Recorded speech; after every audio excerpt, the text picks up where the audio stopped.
more about this. Now, because this was a very, very bad case, I think, about the old Arabs, that they get the money of orphans for their own use, to the extent that no money is left for these orphans when they grow up. And they do not even have inheritance rights, because they were not adopted, they were just living in the house. Okay, the next verse is very important. We're going to close after we read this verse. And I'd like to make a correction. It says in the top, do not marry pagans. I would make it idol worshippers. Do not marry idol worshippers. And if you look at the footnote, it says pagans include those who are not Jewish, Christians, or Muslims. Jewish, Christians, and Muslims share the common belief in God, the hereafter, the angels, Satan, heaven, and hell, and all suffer from various misfortunes. So pagan, I would call it idol worshipper. And Muslim in the footnote is the real Muslim who worships God alone. Doesn't pagan mean safety? Idol worship? Well, not necessarily. Well, but this is what the verse says. The verse says, you shall not marry. It's really, I agonized over this because the Christians are idol worshippers. The Christians who call Jesus God are idol worshippers. But we can marry Christians. This is a very tricky verse. Let us read this verse, okay? 2:21 says, you shall not marry pagan women unless they believe. A believing woman is better than the pagan, even if you like her. Nor shall you permit your women to marry pagans unless they believe. A believing man is better than the pagan, even if you like him. They invite to hell, while God invites to heaven and forgiveness in accordance with his will. He clarifies the revelations for those who take heed.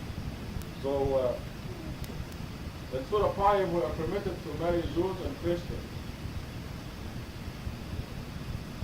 But you cannot marry a Muslim who does not believe God in stating that the Quran is sufficient, that the Quran is complete and perfect.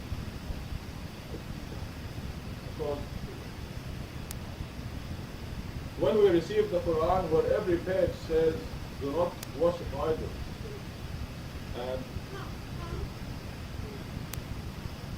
the Quran is complete and perfect, etc., then our responsibility is multiplied. I mentioned before the example of God's chosen people and how they have been suffering, and Hitler has killed 6 million of them, etc. It's because the responsibility doubles. When God chooses you and gives you his message, your responsibility is doubled. So when God gives you a message that says this message is complete and perfect, and you say no, it is not complete, then you have deserved the punishment manifold. And this is why we are allowed to marry Christians or Jews, but not a Muslim who does not believe in the Quran is complete and perfect. And you have to believe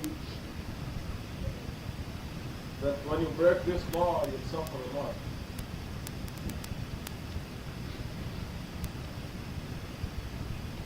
When you break this law and marry an idol worshiper, you will suffer a lot of pain. It's not worth it. You follow this law.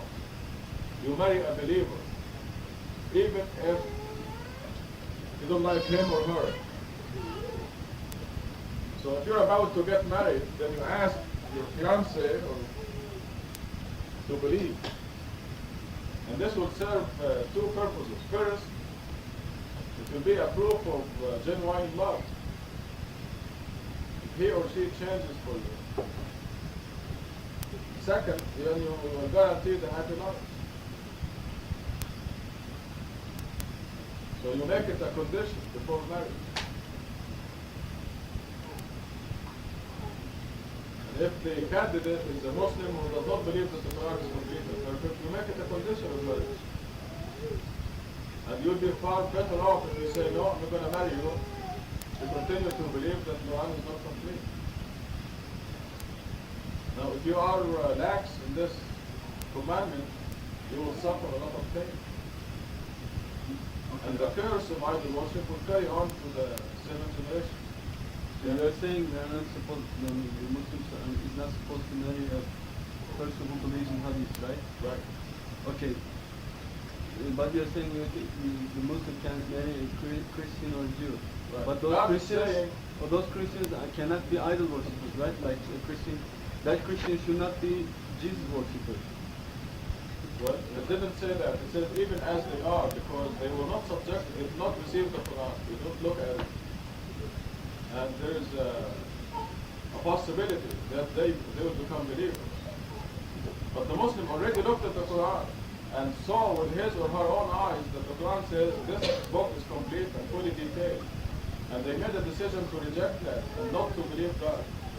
Now that person already made a stand. And God made a stand against that person that you should not marry him or her. But the Christian didn't go through that test. The Christian who believes Jesus is God, the Son of God,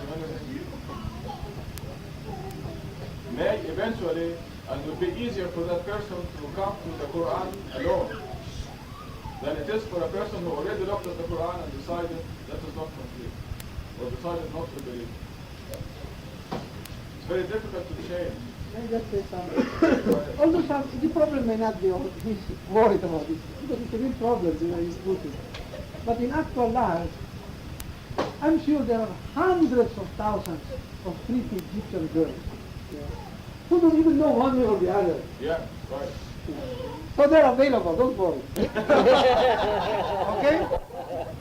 Because don't imagine that all of the Muslim women already are worshippers of hadith. Some of them don't even know the Quran, nor the hadith. Right.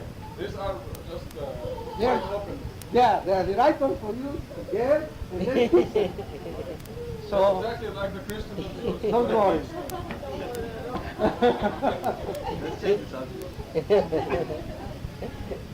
Okay, By the way, when I say Egyptian women, this includes the Turkish women, maybe more Turkish women.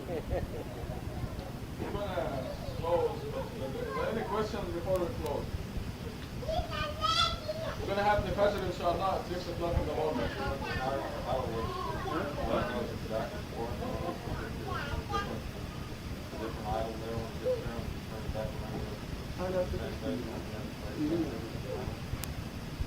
Idol worshippers, we should marry idol worshippers and pagans.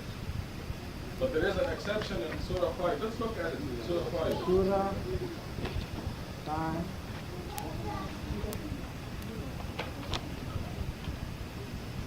Verse 4. Well, It's 17. verse 5. Surah 5, verse 5. Page 71. Says, today all good things are permitted for you, and the food of those who were given previous scriptures is permitted for you, and your food is permitted for them. Also, you are permitted to marry the chaste Muslim women, as well as the chaste women who are Jewish or Christian, provided you pay them their due value and maintain chastity, not committing adultery, nor taking secret lovers. Anyone who rejects faith has nullified his word and will be a loser in the hereafter. So Jewish and Christian, What's chaste? chaste means polite. I mean, I don't know. Chaste means they don't run around. They don't commit illicit sexual activities.